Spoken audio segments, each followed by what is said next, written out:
जय हिंद, वंदे मातरम। स्वागत है आप सभी का आपके अपने चैनल बीएससी एमबीए शिवम में।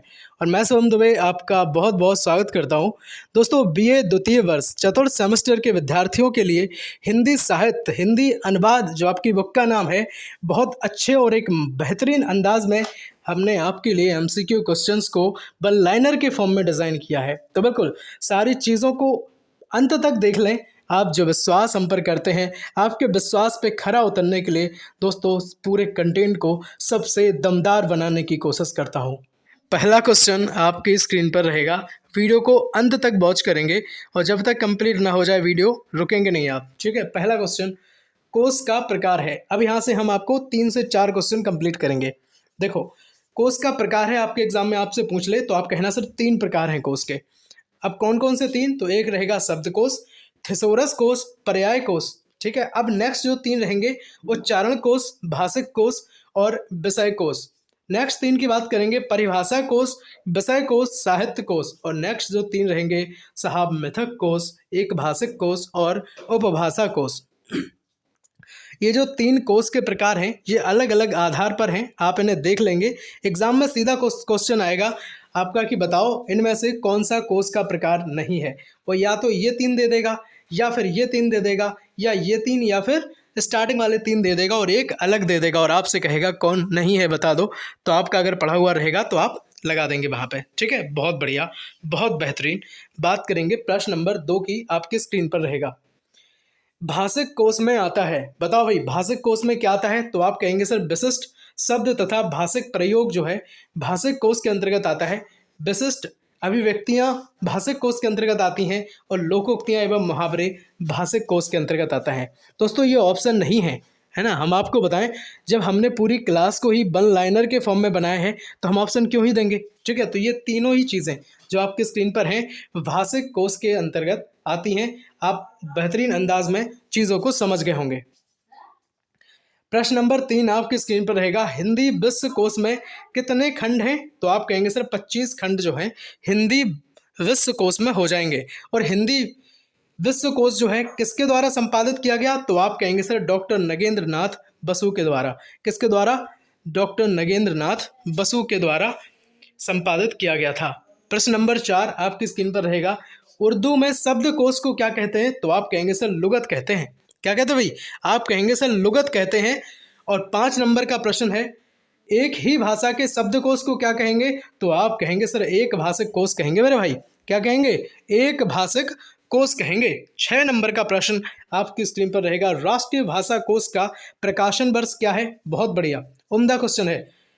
राष्ट्रीय भाषा कोश का जो प्रकाशन वर्ष है 1951 है, आ सकता है पेपर में। और भार्गव हिंदी शब्द भाषा कोश का अगर प्रकाशन वर्ष पूछ ले तो 1950 है। 1 साल का डिफरेंस है। पहले हिंदी भार्गव कोश शब्दकोश जो है आया था, इसके बाद राष्ट्रीय भाषा कोश का जो है प्रकाशन किया गया।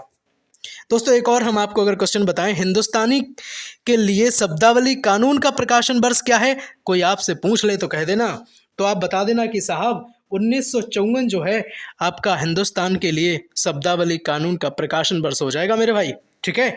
उम्मीद करता हूं आप बहुत अच्छे से समझ गए होंगे। बताओ भाई पारिभाषिक शब्दावली का प्रभावशाली वर्णन किया है किसने किया है? तो आप कहेंगे सर पारिभाषिक शब्दावली का जो प्रभावशाली वर्णन है वो किया है डॉक्टर भोलानाथ तिवारी जी ने। किसने? डॉक्टर भोलानाथ तिवारी जी ने किया है। अगर पसंद आ रहा हो ना, अच्छा लग रहा हो तो बिल्कुल आप लाइक कर सकते हैं वीडियो को और हमें ऊर्जा दे सकते हैं।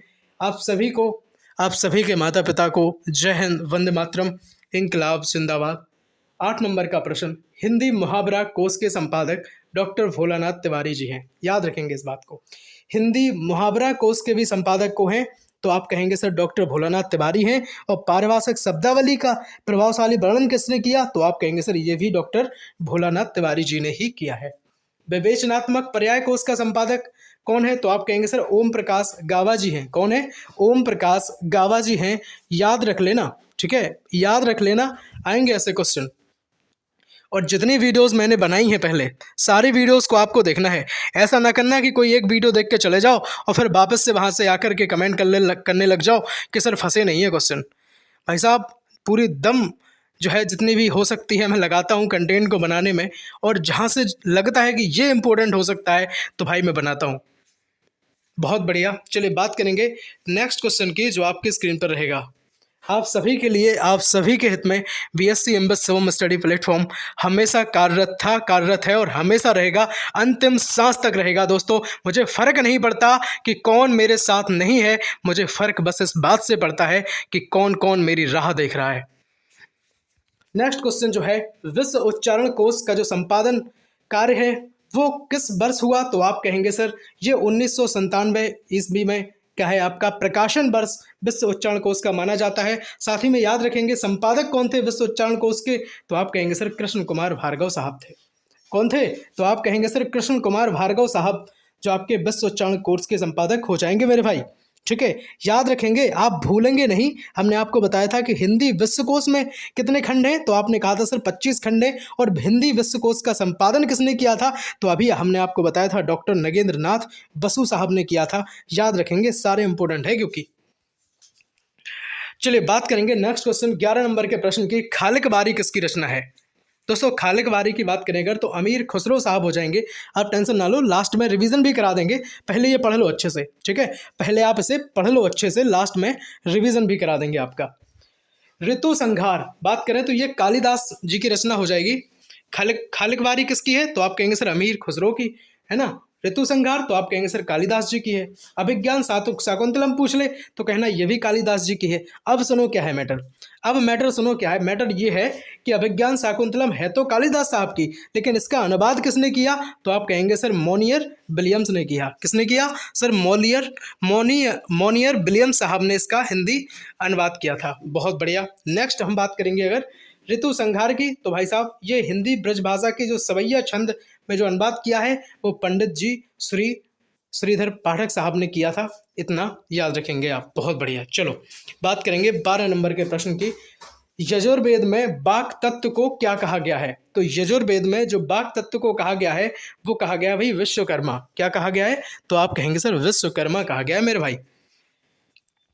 13 नंबर का प्रश्न है, बीर होर भाषा कहाँ बोली जाती है? तो बीर होर जो भाषा है ये झारखंड में बोली जाती है और एक विशेष जो जनजाति होती है उसके द्वारा ये भाषा बोली जाती है।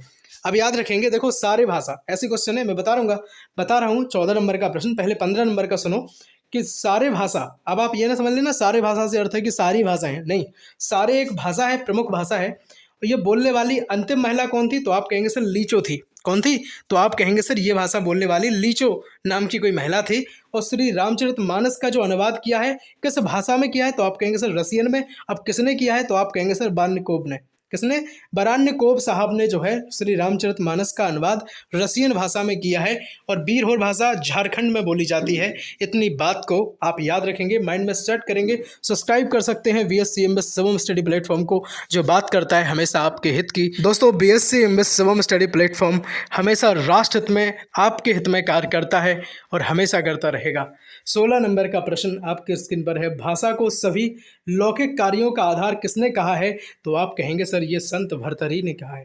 किसने कहा है? भर्तृहरि ने कहा है। और अनुवाद 17 नंबर का प्रश्न है, अनुवाद के विविध आयाम के जो लेखक हैं वो कौन है? तो आप कहेंगे सर अनुवाद के विविध आयाम, ये जो पुस्तक है इसलिए लिखी है प्रोफेसर पूरन चंद्र टंडन साहब ने। किसने? प्रोफेसर पूरन चंद्र टंडन साहब द्वारा अनुवाद के विविध आयाम की पुस्तक को लिखा गया है।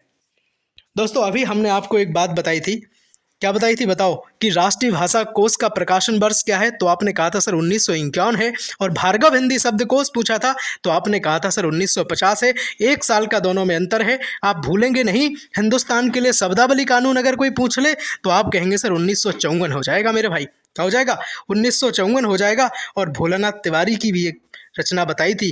क्या बताई थी बताओ? जो बताई थी आप जल्दी से कमेंट में लिख दो। मैं एक बात बताता हूँ, पारिभाषिक शब्दावली का जो प्रभावशाली वर्गीकरण है वो डॉक्टर भोलेनाथ तिवारी ने किया है। इतनी बात आपके माइंड में सेट हो गई होगी। 18 नंबर का प्रश्न है, संस्कृति के 4 अध्याय डॉक्टर रामधारी सिंह दिनकर जी द्वारा ये लिखी गई पुस्तक है।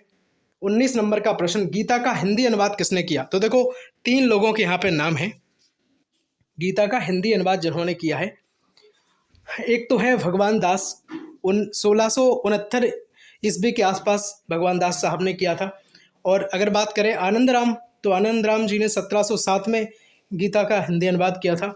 और हखल्लफ की बात करेंगे अगर तो इनने 1664 में किया था।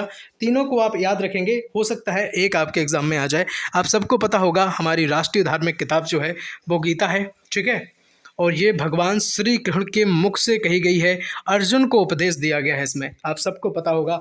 20 नंबर के प्रश्न की बात करेंगे, अनुवाद किसके स्थानांतरण की प्रक्रिया पर निर्भर करता है, तो आप कहेंगे सर मूल पाठ की। किसकी, तो आप कहेंगे सर मूल पाठ के स्थानांतरण की प्रक्रिया पर अनुवाद निर्भर करता है। चलिए अब 3 से 4 मुहावरों को यहाँ पर हम अच्छे से समझ लेंगे। देखो आपका जो हिंदी साहित्य है वो हिंदी अनुवाद है, क्योंकि बुक का नाम क्या है आपकी, हिंदी अनुवाद, हिंदी ट्रांसलेशन। तो आपको हम एक बात बताएं, जो हिंदी ट्रांसलेशन है वो ट्रांसटेलम शब्द से बना है, और ट्रांसटेलम जो शब्द है वो उसका अर्थ होता है क्या है, ट्रांसलेट होता है, यानी कि अनुवाद होता है, ठीक है। चलो बहुत बढ़िया। अब समझो एक बात, to add fuel to flame, to add flame to fuel, इसका अर्थ क्या है बताओ। इसका अर्थ होता है मुहावरे का कि आग में घी डालना। क्या होता है, आग में घी डालना। अब नेक्स्ट मुहावरा है आपका टू कीप इन डार्क। क्या है भाई, टू कीप इन डार्क, तो इसका अर्थ है अंधेरे में रखना, ठीक है भाई। आएगा ही एग्जाम में, ऐसा ना सोचना कि आएगा नहीं, आएगा, जरूर आएगा। 2 से 3 आपके इंग्लिश में लिखे होंगे, वो आपसे कहेगा हिंदी अनुवाद कर दो, क्योंकि हिंदी अनुवाद आपका है, ठीक है, तो बिल्कुल आएगा। ये सब आपके सिलेबस में, मैं आपका केवल सिलेबस पढ़ाता हूँ, ऐसा नहीं है कि सिलेबस से बाहर ना मैंने आज तक कोई चीज़ कराई है ना मैं कभी कराऊंगा, ठीक है। अब आपका पेपर ही कठिन बन जाए तो भाई साहब मैं क्या कर सकता हूँ, पर मैं 100% कोशिश करता हूँ कि पूरी रणनीति के साथ जो क्वेश्चन महत्वपूर्ण है वो आपके लिए लेकर के आऊँ। और आप जो कहते हैं ना कि सर आपका नहीं फंसा था, है ना, आपका कंटेंट नहीं फंसा था, तो भाई साहब एक बात बताओ हमें, वो हमने उस वीडियो में भी पूछा था कि आपने अगर कहीं और से पढ़ा हो तो आप बता दो हमें किसका फंस गया था, किसका कंटेंट बहुत ज़्यादा फंसा था। हमसे ज़्यादा तो किसी का नहीं फंसा होगा, इतना तो मुझे विश्वास है। ये सब हमारे बीएससी एमबीए शिवम के जो परिवार के बच्चे हैं वो सब जानते होंगे इस बात को।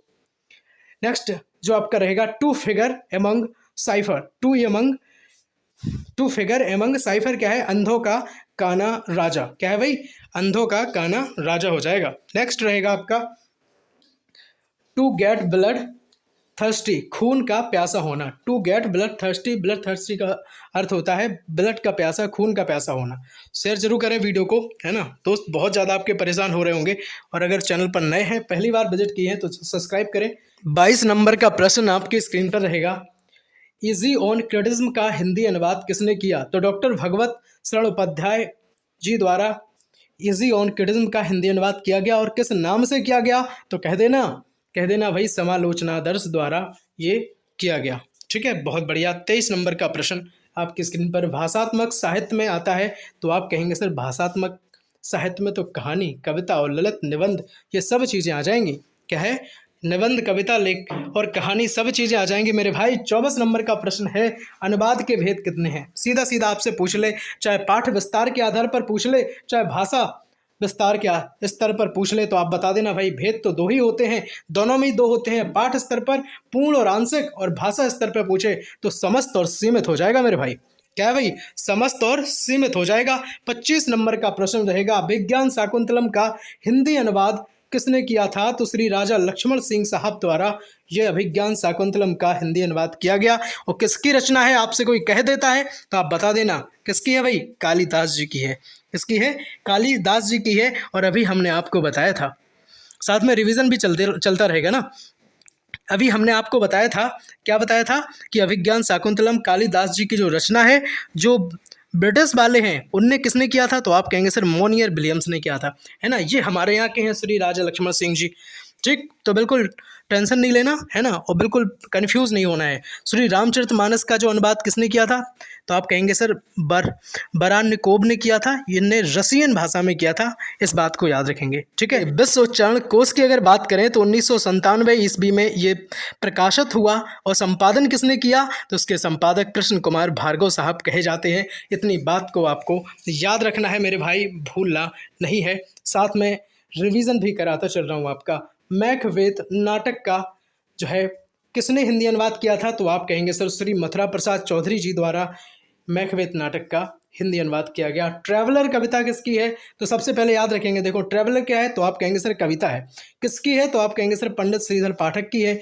कब लिखी गई, तो आप कहेंगे सर 1902 में लिखी गई। बेहद इंपॉर्टेंट है, इस वजह से हमने यहाँ पे लिया है, ठीक है, आने के चांस हैं ट्रैवलर के, इस वजह से हमने इसको लिया है। सब्सक्राइब जरूर करें। राष्ट्र हित में, देश हित में BSc MBA Shivam study platform आप सबके लिए, आप सबके हित में अंतिम सांस तक कार्य करेगा। इस बात को माइंड में सेट कर लेना, हम कभी नहीं छोड़ेंगे, है ना। आपने हमारा अगर साथ थामा है तो हम आपका साथ थामेंगे दोस्तों। 27 नंबर का प्रश्न, life means giving. Life means क्या है भाई? तो आप कहेंगे सर गिविंग हो जाएगा।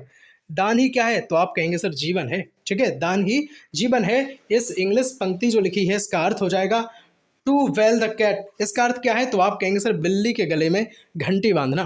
ठीक है, क्या है? बिल्ली के गले में घंटी बांधना। नेक्स्ट है आपका एन एप्पल ऑफ डिस्कॉर्ड।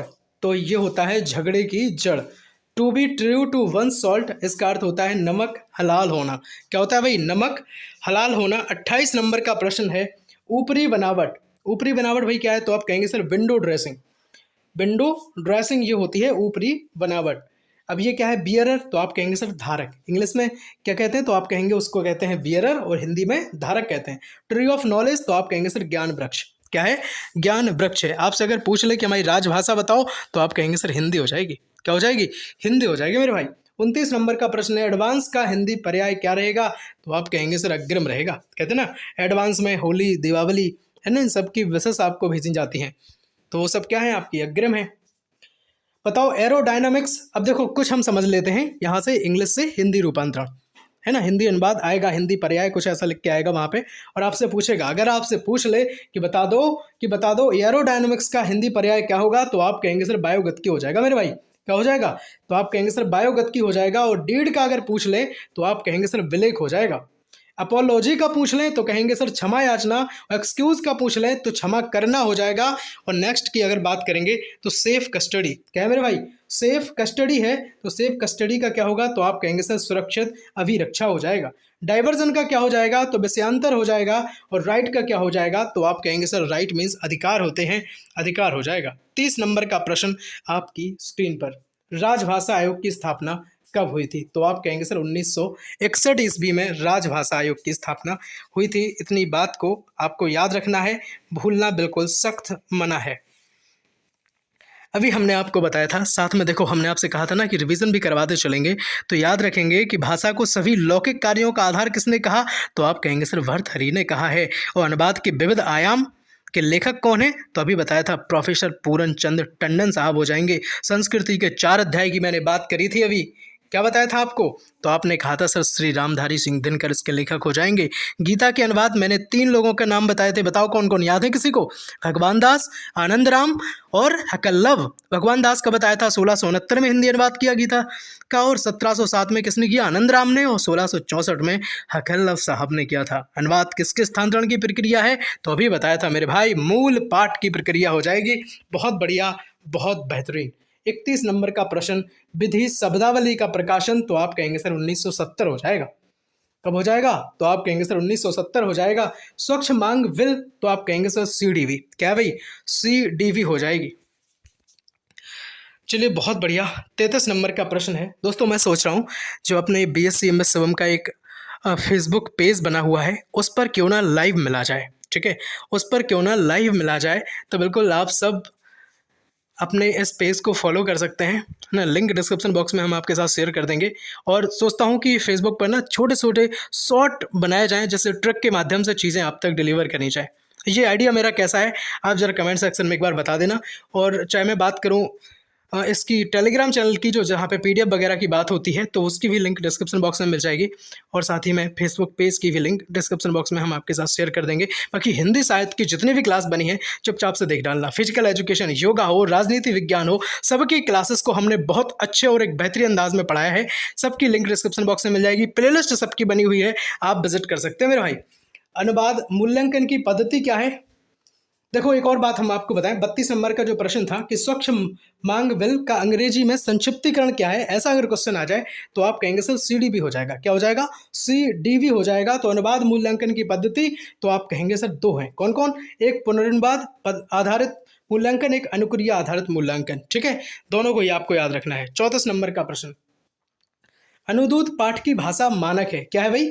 मानक हो जाएगी। 35 नंबर का प्रश्न है, अनुवाद मूल्यांकन के आधार। तो आप कहेंगे सर अनुवाद मूल्यांकन के तो आधार 4 है।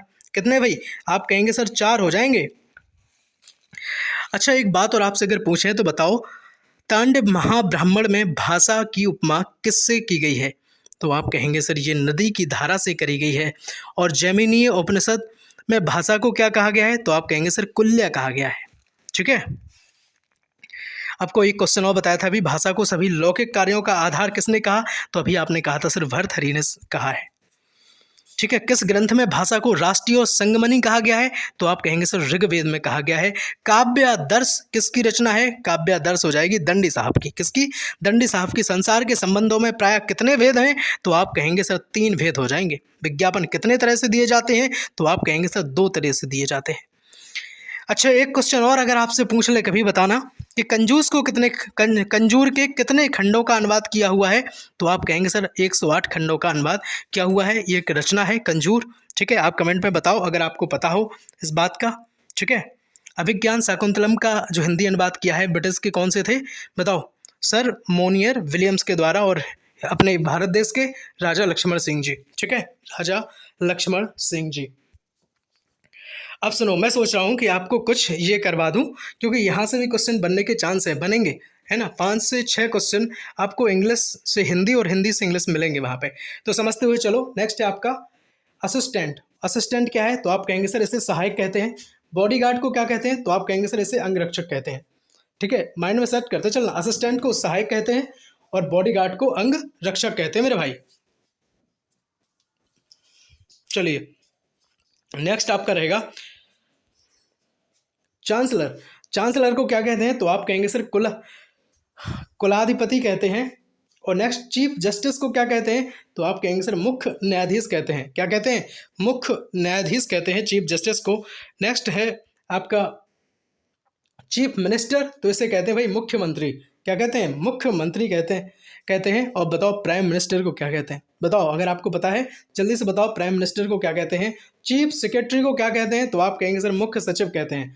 चीफ सेक्रेटरी को मुख्य सचिव कहते हैं।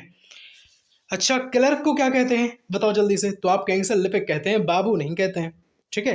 काम करने वाला नहीं कहते हैं, है ना। या तीनों तो बिल्कुल नहीं होगा। तो याद रखेंगे, सिर्फ हम क्या कहेंगे? लिपिक कहते हैं। क्लर्क को बाबूजी नहीं कहेंगे। ठीक है। चलो, बहुत बढ़िया। नेक्स्ट है आपका कॉन्ट्रैक्टर। तो आप कहेंगे सर ये ठेकेदार हो जाएगा। क्या हो जाएगा?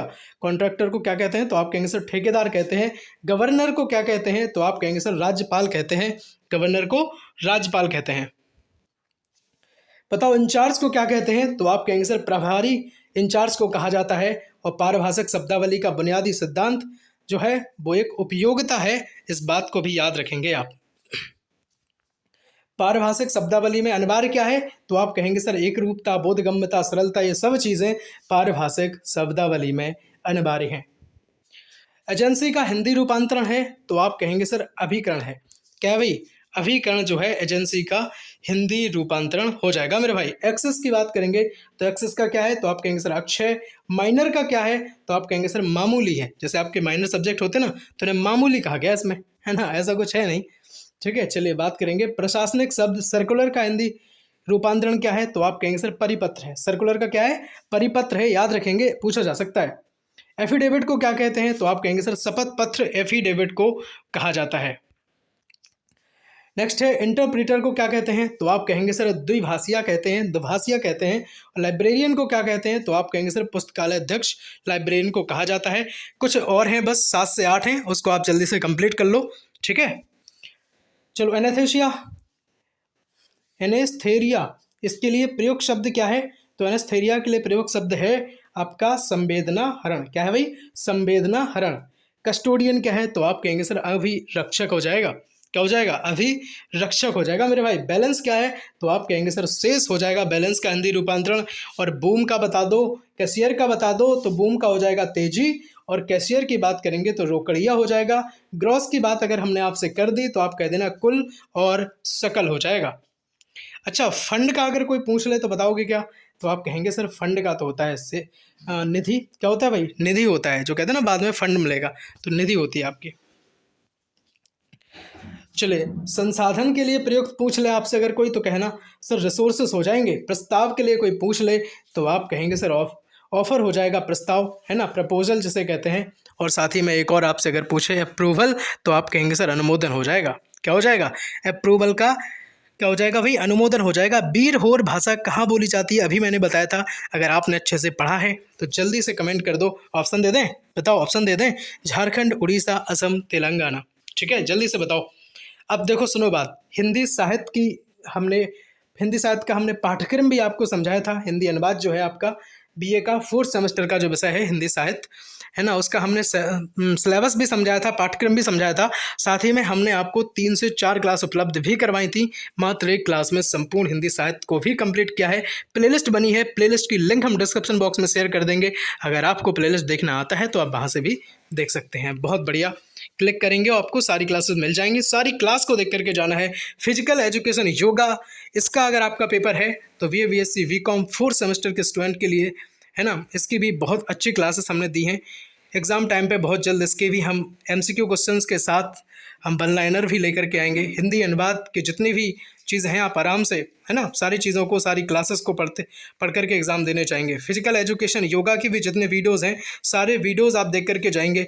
आपका कोई भी विषय हो, चाहे फूड प्रोसेसिंग हो, सारे सब्जेक्ट की क्लासेस अपने परिवार पर उपलब्ध रहती हैं, बनाते हैं। पॉलिटिकल साइंस अगर आपका विषय है तो बिल्कुल जब भी आपका पेपर हो मात्र 1 वीडियो में संपूर्ण खत्म किया है, और 1 से 2 क्लास और भी उपलब्ध हैं। सारी क्लास को देख करके जाएँ। होम साइंस की भी क्लासेस अपने परिवार पर उपलब्ध हैं। ठीक है, इसको भी पढ़ लें। दोस्तों, हमने जैसे ही ये क्लास अपलोड करी, आप सब ने जो अपना प्यार दिखाया उसके लिए आपका तहे दिल से आभारी रहूँगा। आपका बहुत बहुत धन्यवाद। ठीक है, मैं कभी आपका साथ नहीं छोड़ने वाला हूँ। बहुत सारे बच्चे परेशान थे कि सर चैनल बंद मत करिएगा। अरे कभी नहीं करेंगे। आप जब हमारे साथ हो, है ना, इतना प्यार आपने BSc MBA Shivam study platform को दिया है। BSc MBA Shivam study platform number 1 study platform है। आप सबके लिए राष्ट्र हित में, देश हित में हमेशा कार्य करेगा। और मुझे बहुत अच्छा लगा आप सबको साथ देख करके। देखो, मुसीबत में ना परिवार एक साथ हो जाता है, तो बिल्कुल वही वाली कंडीशन मुझे समझ आ रही थी। आप सबका बहुत बहुत थैंक यू, है ना। अब सुनो एक बात और हम आपको बताएं। देखो, आप सबकी तैयारी जो है यूपी पुलिस कांस्टेबल की या फिर यूपी पैट की बेहतरीन तैयारी के लिए BSc एमबीए शिवम परिवार का ही एक और परिवार है एमबीए शिवम, जहाँ पे math, reasoning, Hindi, English, GK GS, current affair सबकी क्लासेस को हमें उपलब्ध करवाना है। आपके ये एग्ज़ाम हो जाएं, यहाँ से आप फ्री हो जाओ, फिर तुरंत वहाँ पे हम धड़ाधड़ करते हैं। ठीक है, और मैथ्स की 3 से 4 क्लासेस वहाँ पे उपलब्ध भी हैं। कहाँ पे? एमबीए शिवम स्टडी प्लेटफॉर्म पर, सरकारी नौकरी वाले पे। ठीक है, तो यहाँ पे उपलब्ध है, चुपचाप से जाकर के देख लेना, आपकी सारी चीज़ें निकलेंगी। आप बताओ अगर आपको अच्छा लगता है, हेल्पफुल लगता है। देखो, मात्र 1 वीडियो में हम 1 टॉपिक कंप्लीट करते हैं यहाँ पे। ठीक है, बिना पेन की बिल्कुल मैथ है। जिसको बिल्कुल ही मैथ नहीं आती है उसके लिए तो एक रामबाण साबित हो सकता है। तो ज़रूर देखें और आप हमें बताएं कि आपको क्लास कैसी लगी वहाँ पे, तो हम और भी क्लासेस आगे कंप्लीट करेंगे अगर आपको अच्छी लगती हैं। तो इस वीडियो को अगर आपने लाइक नहीं किया है, चैनल को सब्सक्राइब नहीं किया है, तो ज़रूर कर दें, जुड़ जाएं, परिवार बन जाएं अपना, और शेयर कर दें उन दोस्तों को जो बेचारे परेशान हो रहे हैं। कोई परेशान किसी को ना होने दें। आप सब परिवार हैं और अपने सभी परिवार के सदस्यों को साथ लेकर के चलें। वसुदैव कुटुंबकम। हर हर महादेव। मिलते हैं अगली वीडियो में, तब तक के लिए जय हिंद, वंदे मातरम। स्वस्थ रहिएगा, पूरी तरीके से अपनी पढ़ाई में व्यस्त रहिएगा।